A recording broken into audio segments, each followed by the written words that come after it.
बिस्मिल्लाहिर्रहमानिर्रहीम। इस वक्त हम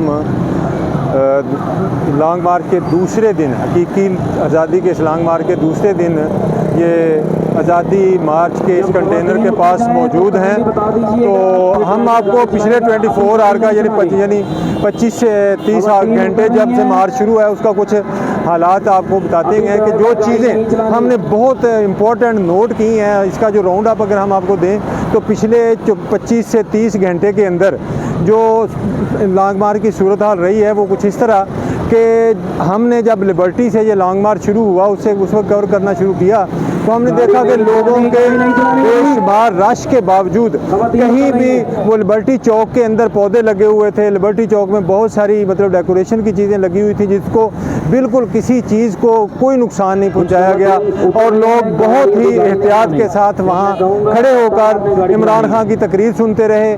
फिर वहाँ से जब दुआ खैर की गई और लोगों से हलफ लेने के बाद जब मार्च शुरू हुआ तो कोई पैनिक नहीं था, बहुत ही डिसिप्लिन का मुजाहरा लोगों ने किया और हमने देखा कि लोग जोक दर जोक दाखिल हो रहे थे। दूसरी बात जो हमने ये देखी कि हर तबका फ़िक्र के लोग, यानी एक रिक्शे वाला, एक रेडी वाला, एक पढ़ा लिखा तबका, वकीला और इसके अलावा दीगर लोग जो थे, सब लोगों की पार्टिसिपेशन थी। एज वाइज 2 साल के बच्चों को लेकर लोग इस मार्च में शामिल थे।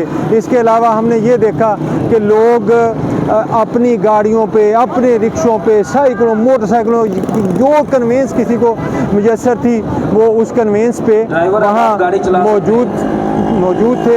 यानी किसी को ये नहीं था कि वो पीटीआई की किसी तहरीक में शामिल हैं। सब लोग ये समझ रहे थे कि हम इस वक्त पाकिस्तान की हकीकी आज़ादी की तहरीक में शामिल हैं और हम ये आज़ादी गासिब हुक्मरानों से और फाशिस्ट रजीम से लेके रहेंगे और इम्पोर्टेड हुकूमत नामंजूर के नारे लग रहे थे हर वक्त।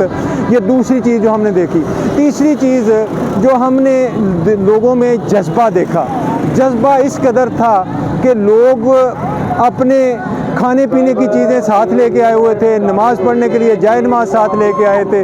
लोग इस अंदाज में आए थे, इस तैयारी के साथ इस मार्च में शामिल थे और हैं कि जैसे उनको यकीन हो गया है कि इंशाल्लाह ये रास्ता भी यहाँ से निकलेगा और मंजिल भी इसी रास्ते पे हमें मिलेगी। इस अज़म के साथ लोग इस मार्च में शामिल हैं। अगर हम आपको ये पीछे मेरे देख सकते हैं कि काफ़िला गुजर रहा है, अब दूसरा दिन है और जोशो जज्बा लोगों की रवानी वो बिल्कुल उसी तरह, कोई वो दूसरी जमातों की तरह ना कोई किसी को मजदूरी, ना कोई कीमे वाले नान, ना बिरयानी के डब्बे, यानी हर चीज़ से बालातर लोग खालिस जज्बे के साथ इस लॉन्ग मार्च में शामिल हैं। लोगों का ये जज्बा दीदनी है और ये बता रहा है कि हकीकी आज़ादी की मंजिल दूर नहीं है।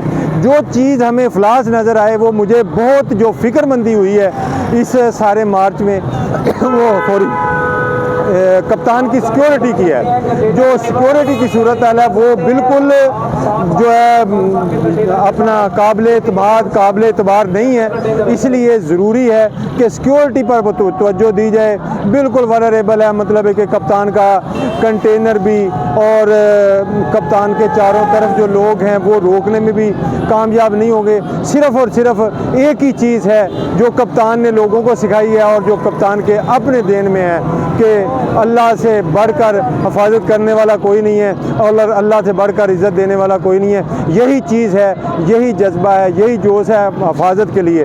अदरवाइज़ जो गवर्नमेंट की तरफ से सिक्योरिटी है, गो पंजाब गवर्नमेंट की इधर सिक्योरिटी है, लेकिन वल्नरेबल है। कोई मतलब मेरा नहीं ख्याल कि किसी किस्म की कोई ख़ास चेकिंग हुई हो या कोई इस तरह की कोई सूरत हाल हो कि जिससे कहा जा सके कि कप्तान का जो कंटेनर है वह सिक्योर है। तो दुआ करें सब लोग कि अल्लाह ताला हमारे कप्तान की जो कि इस हकीकी आज़ादी को लेकर आगे बढ़ रहे हैं उनकी हिफाजत फरमाए। अल्लाह रब्बुल इज़्ज़त पाकिस्तान की आवाम की हिफाजत फरमाए। अल्लाह ताला पाकिस्तान की हिफाजत फरमाए।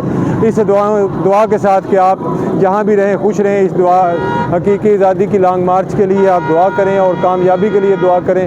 अल्लाह ताला हम सब का हामी नासर हो। अस्सलामु अलैकुम व रहमतुल्लाहि व बरकातुहू।